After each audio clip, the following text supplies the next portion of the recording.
បែកគ្នាយូរហើយមិនដេញបែងដងបងនៅនឹងអូន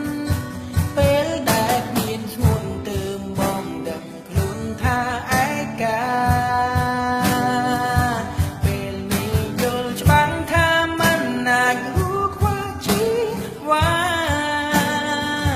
វិលវិញមកណា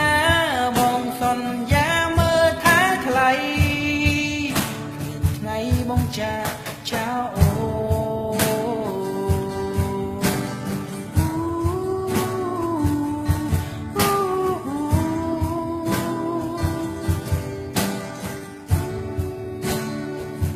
បែកគ្នាយូរហើយមិនដេញមែងដងបងនៅនឹងអូ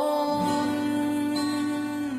ពេលដែលគ្មានឈ្មោះទើបបងដឹងខ្លួនថាឯកាច្បាំងណាមិនណាយរួចខ្វះជីវ៉ាវិលវិញមកណាបងសន្យាមើលថាថ្លៃគ្មានថ្ងៃបងចាចៅអូន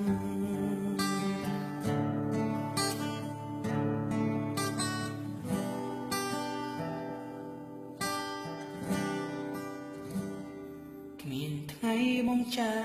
ចៅអូ